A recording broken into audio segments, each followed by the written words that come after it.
Welcome to the Be Ruthless Show, where we have the conversations that other people don't, the conversations that other people won't.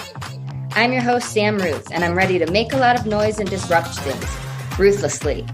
Thanks for being here today. Now let's get to it.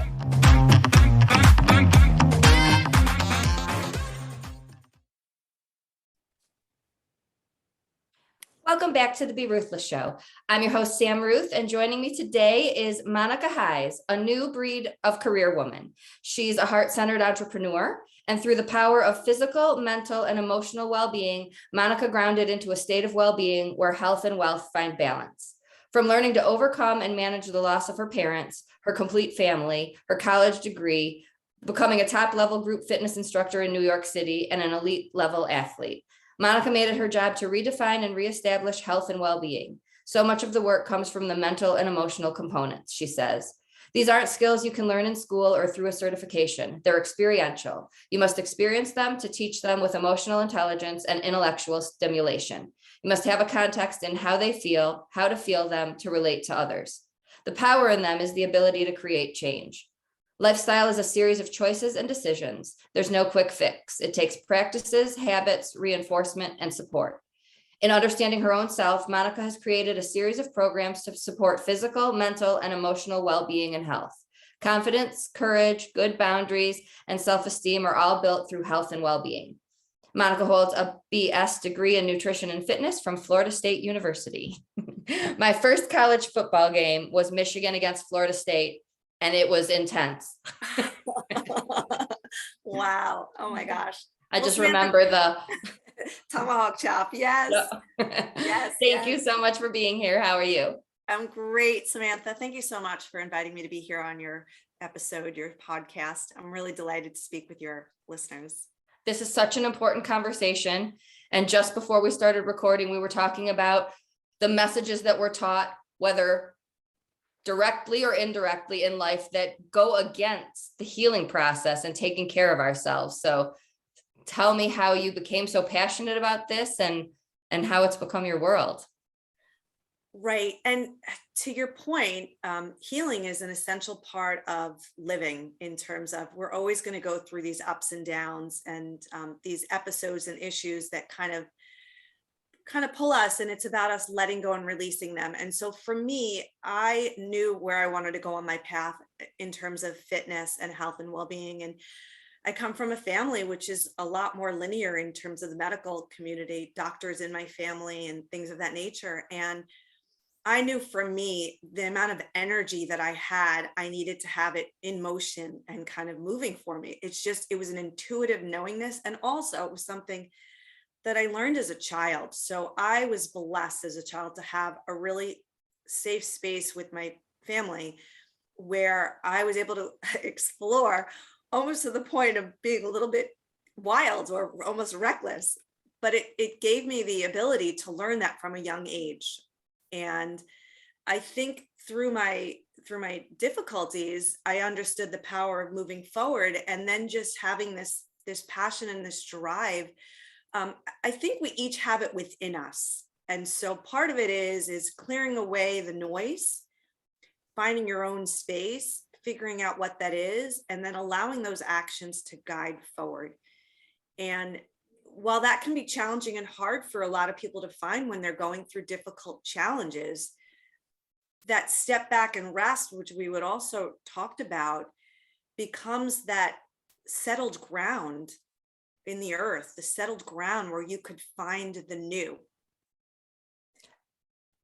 I like to say that I was wise enough to know, and that's what I do. But I was just in so much pain that I stepped back because I couldn't be in other situations.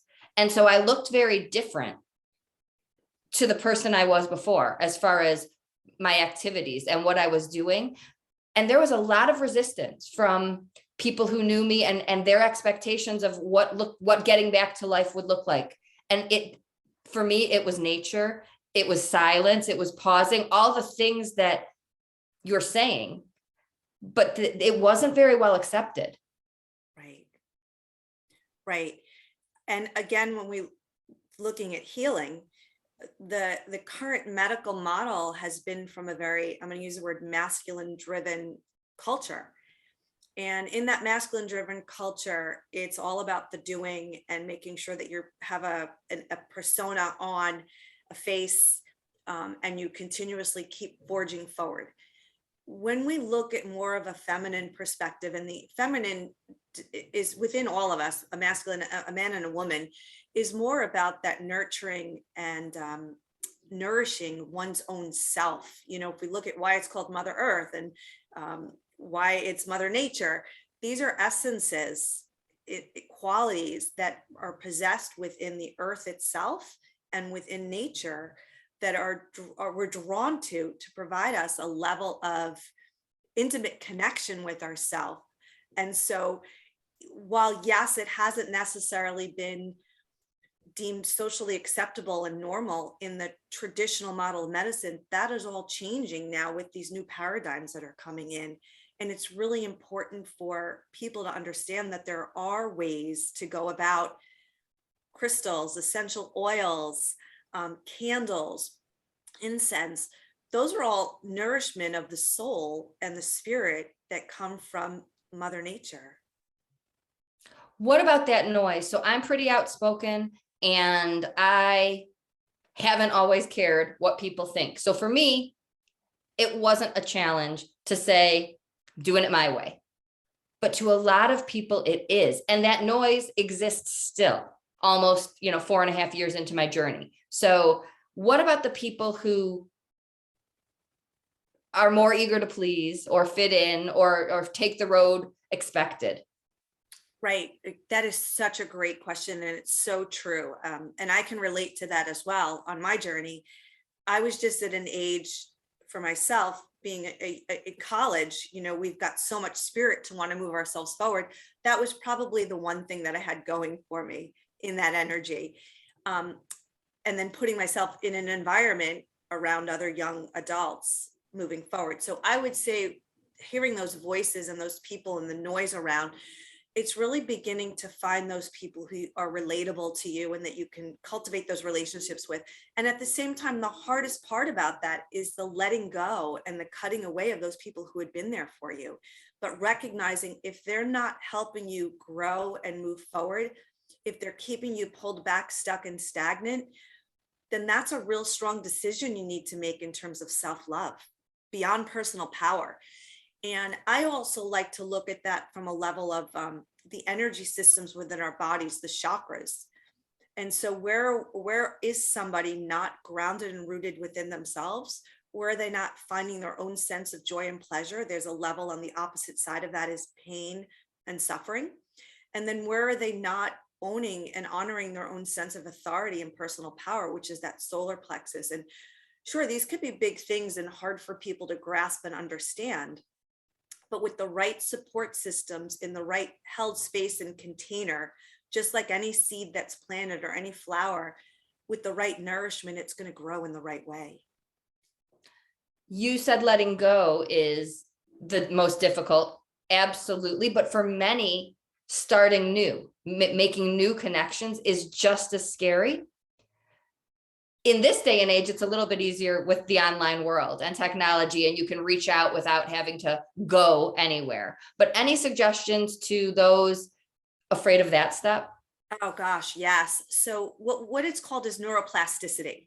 And within the brain, you've got to create new neuro pathways in order for your brain to create a new way of thinking and a new way of doing. So what I'm saying is there's science and research around the letting go process of it. So it doesn't have to be so scary. I think the other thing is understanding that the old ways had brought you to where you're at, and understanding that with every letting go, there's an opportunity of openness. And I know that sounds really cliche. I mean, completely. And it's like, for me, it's like crossing the monkey bars, but I believe you really need a support team to do that. So it's very simple to get stuck in the pain and the grief and the suffering, right? Because it's been such a world trajectory that had been impressed upon us. And that there was this level of victim mentality or this level of being in that space and kind of sitting in it. But at the bigger picture, it doesn't get you anywhere. It doesn't move you forward in life. It doesn't really serve your overall well-being and health. And so if that's somebody that somebody decides to commit to, it's those small actionable steps to recognizing the letting go is an important part of the process. Just like a flower growing up to the sun, which is so again, solar plex, its power, it lets go to open into all of its beauty.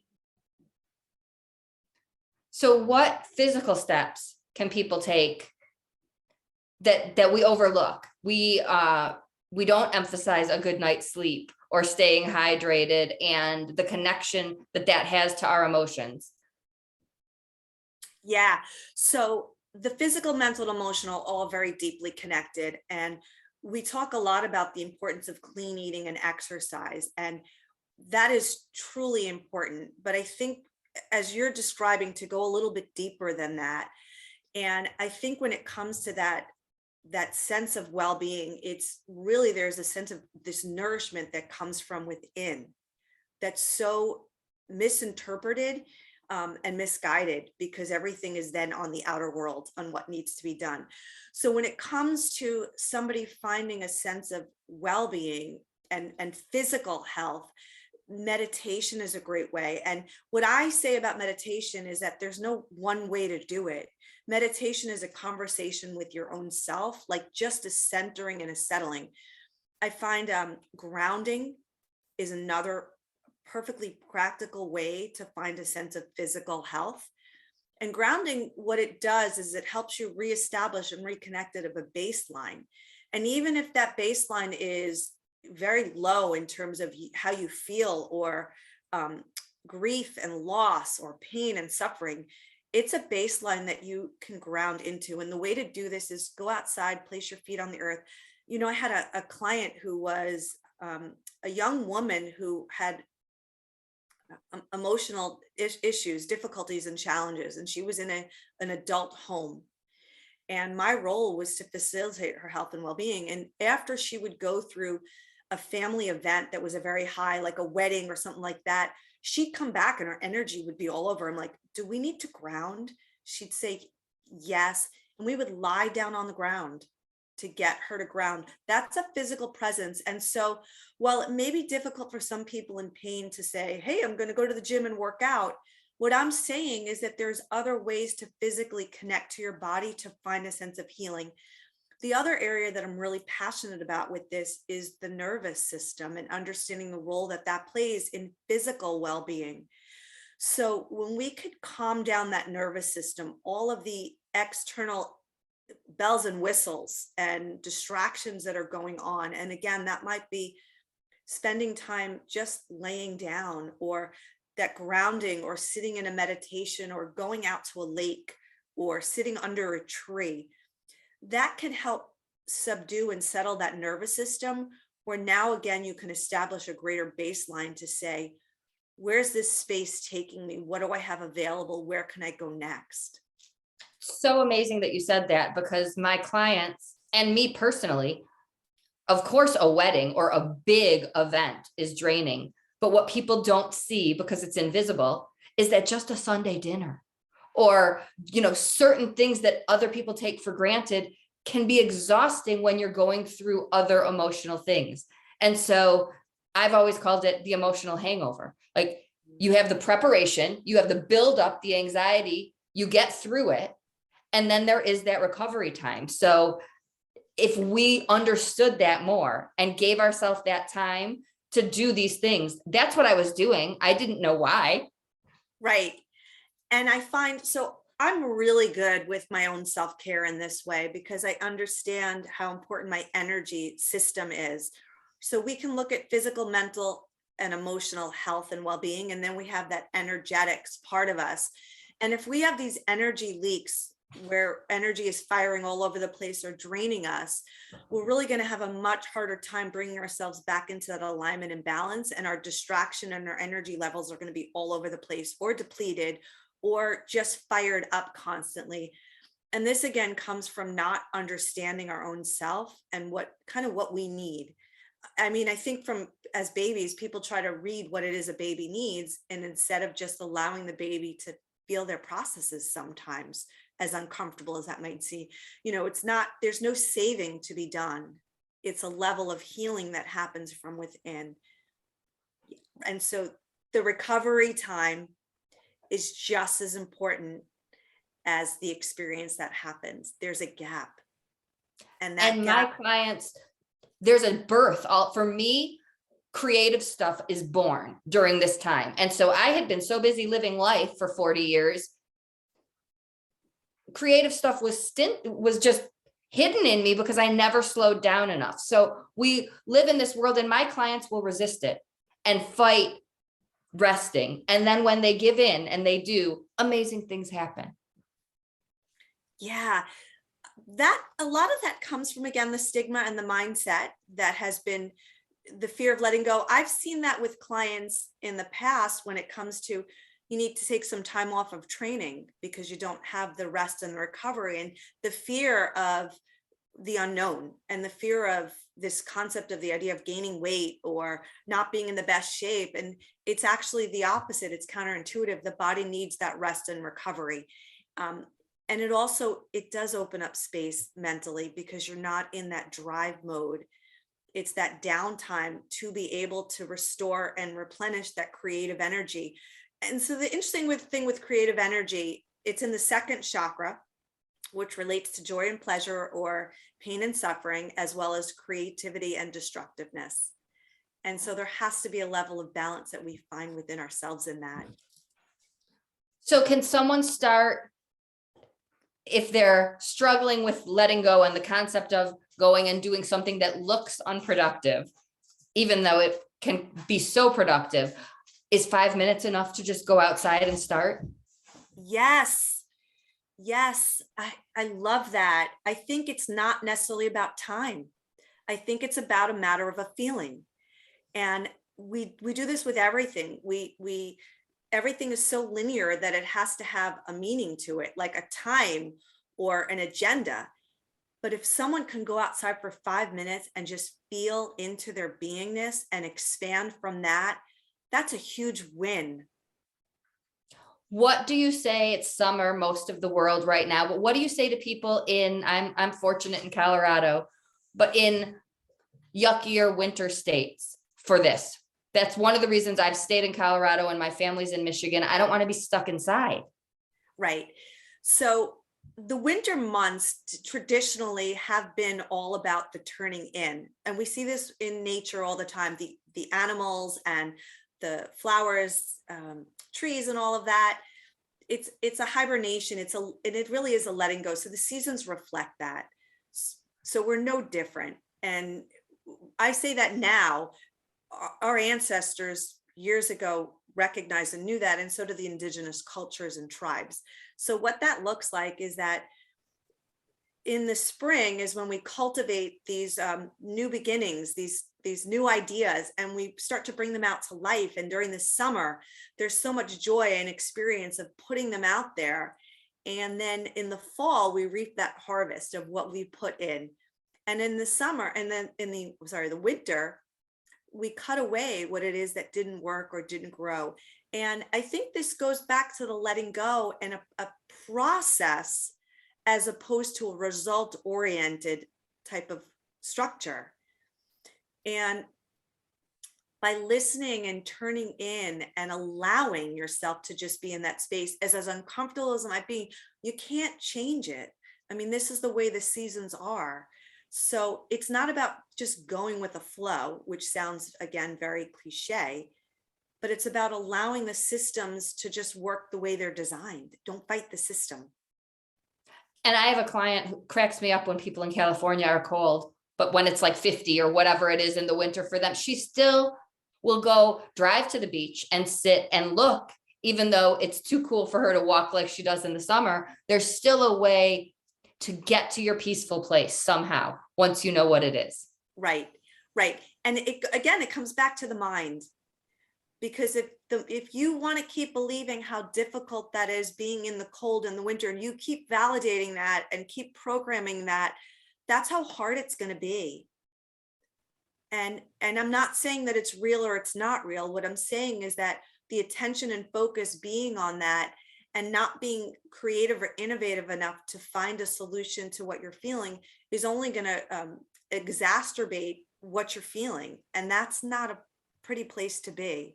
So again, it pulls somebody back into more of a victim type of a mode and a sense of a poor me and a helplessness. And when it comes to something like that on a season, we have enough capabilities and awareness now where we can work within ourselves and the tools that we're given to be able to transform that. Even things like light. Michigan is not blue like Colorado. And a lot of my clients will get the lights that trick your system because they're not receiving the same sunshine. And it's real. We live in places that we can't control the environment, but there are still options if you know you're missing something. Yes. How do we figure out what we're missing? How to figure out what you're missing.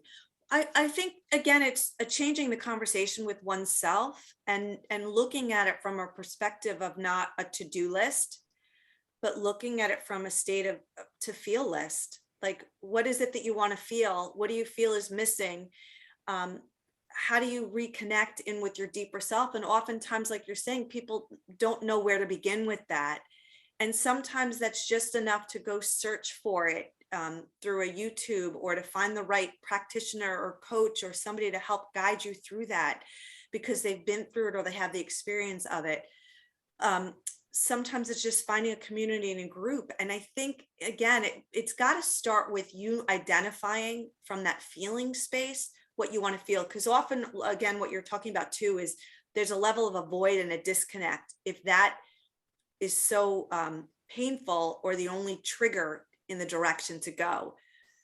So there's something that's disconnected that somebody's not feeling into their own knowingness or beingness on that. There'll be a juiciness in it. I love the I feel list. That's an amazing way to look at it. Again, we focus on the to-dos, and many people don't know where to start and they don't know what they want. And that can be overwhelming, but it can be fun. An adventure of what new hobbies do I want in my life can be really fun, and you can make it a game. And if you don't like something, you don't have to keep doing it. I think this is one of the hardest things as well, is that when somebody's had a life established and those things get pulled out from underneath them fairly quickly, or life has changed, or they put so much time and attention into nourishing or nurturing a family or something, and that's no longer there. I think starting anew, as you described, is hard, and finding those new hobbies can be a challenge. And not always is it easy to just pick yourself up and start doing. Right. I do believe that whether it be reading or listening to music, finding that grounding space from within to say, here's my baseline. What's the one thing I'm willing to start to kind of commit and try? And if I don't like it, just be done with it. I mean, I would say that it's not that I do often, but I'm really aware when I outgrow something, I now have a better understanding and recognition of what that looks like, feels like, and sounds like. And so in that, it's not that I need to just cut it right away. I make a different decision, and I've already been pointed in a different direction because the new has already showed up. So when I'm willing to, again, reach and grab for it, I go in that direction. But to your point of somebody who has need to figure out how to start anew and doesn't know where to go, I think oftentimes with a book or something that'll inspire the imagination, and then being able to work from there. And if you can't read, a lot of people, whether it's recovering from an injury or an illness or a loss, can't sit and process. But I listened to Jack Canfield on tape. All I was doing was walking my dog and listening to an Audible book like it was my job. Right. And things came.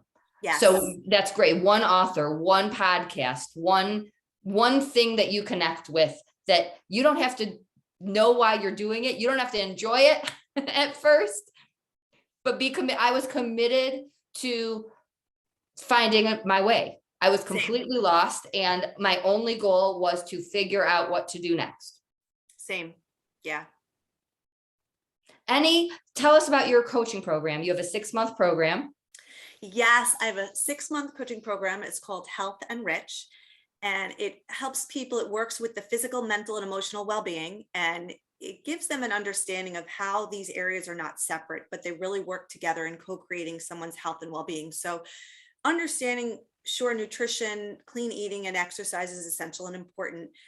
And yet understanding that there's a mindset and a way that we think and the habits that we have that may be disrupting and interfering where we're headed with our health, what we want more of, as well as our emotions, where oftentimes if they're not in alignment with our desires or with letting go of old feelings and programmings, we kind of get stuck and stagnant or repeat those same programmings.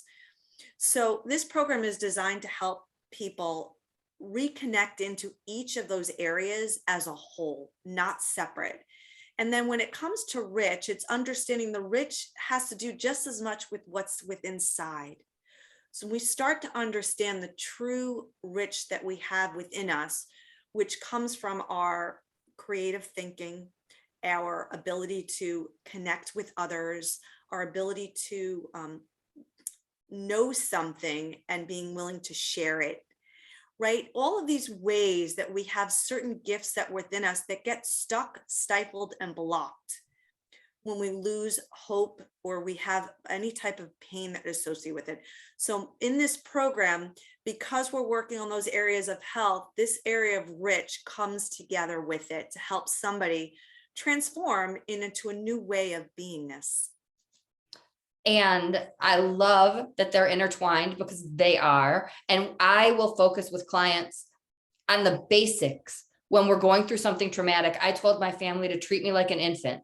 I did not trust myself to know if I was hungry or thirsty. And so going to those basics and making sure you're functioning well physically, it's absolutely connected. It doesn't make Jim come back. He's not here, but I'm better equipped to get through the day and cope with it because I'm taking care of my engine.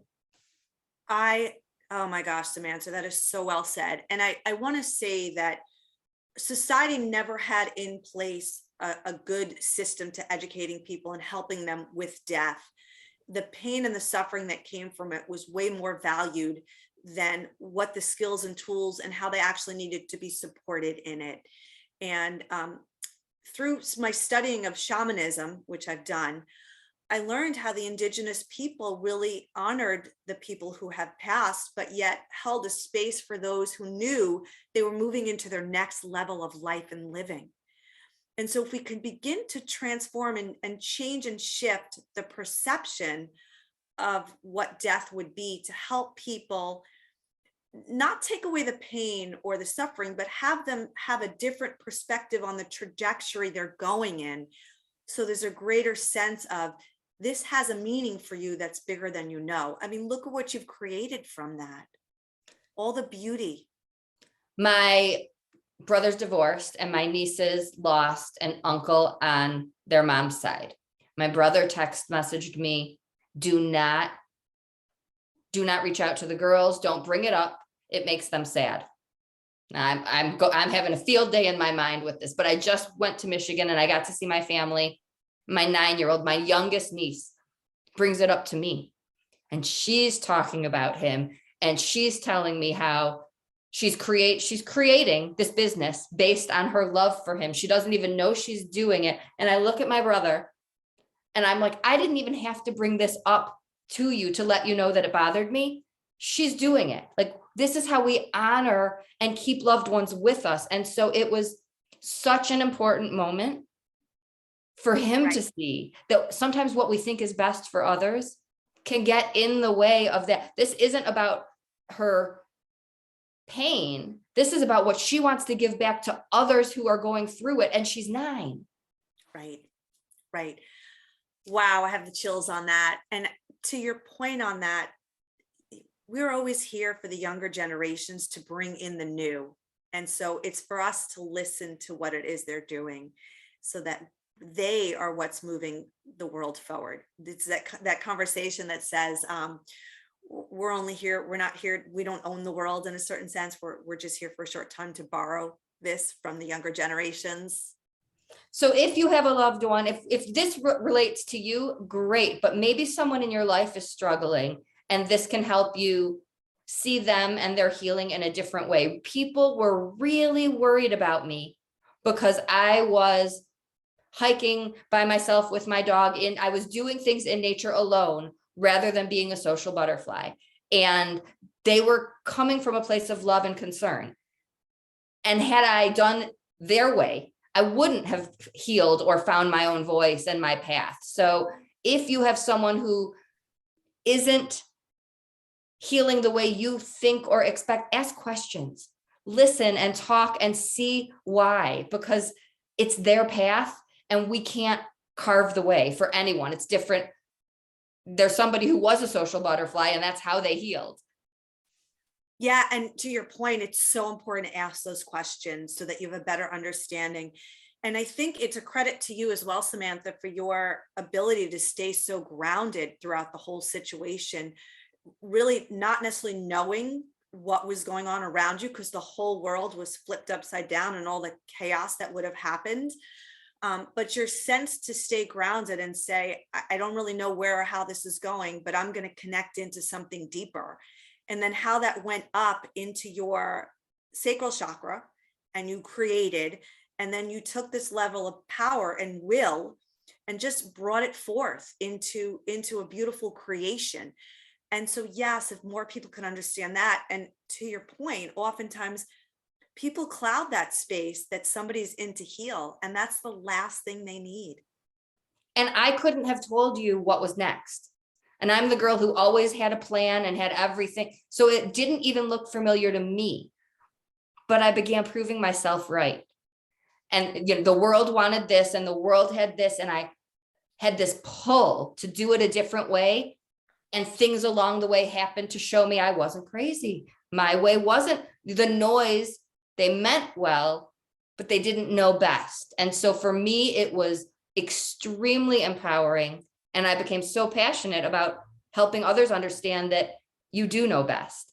And no one else, even if they want to, no one else, even you, don't know the answers until you just go with it. And that was the hardest part for me, letting go of that control. Right. You didn't need to know the answers, but the evidence showed up after the actions were taken. And in our society, we want the evidence first before we jump.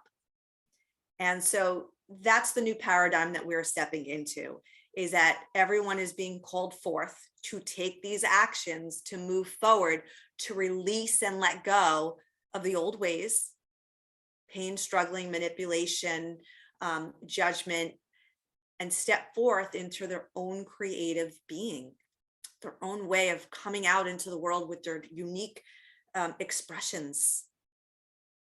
I love that. How do people connect with you? People can find me through social media. I'm on Instagram at Monica Heiz, and I'm on Facebook as well, Monica Heiz, and then at my website at monicaheizlifestyle.com. And Heiz is spelled Heiz. So we'll put that in the show notes, monicaheizlifestyle.com. Any final thoughts for everyone listening? Last words? There's a real transformation that's happening right now on the planet. And this isn't something that's happening overnight. It's been building up for quite a few years now. And what's happening that we're seeing is this real total polarity, duality of light and dark. And we all have choices to be making. And there's no judgment, there's no right, wrong, good, bad. There's just a big difference between what's happening on the side where the light is and what's happening on the side where the dark is. And so you get to choose and make decisions on that. And I will say that the side that's moving in the direction of the light, as you just described so well, Samantha, is a side of empowerment.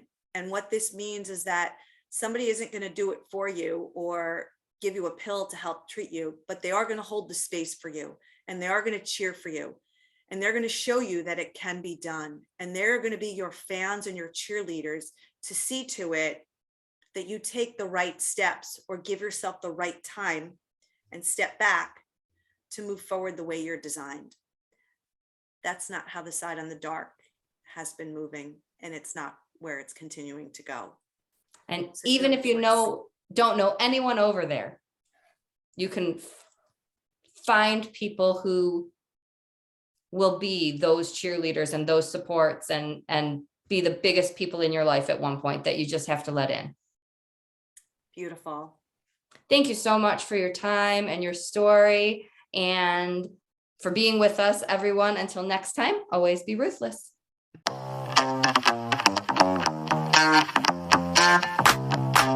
Thanks so much for listening today. Your support means everything to me, truly. If this podcast resonates with you, please do me a favor and join in the Ruthless movement by making some noise and doing one of these 4 things. Subscribe so you don't miss an episode. Tell a friend so we can break stigmas even faster. Leave a review so people can see what you think of the show. And last, if you want to learn more about me and be a part of the Grief Hab community, please head on over to the Facebook group. We'd love to have you. Thanks again for spending your time with us, and see you next week.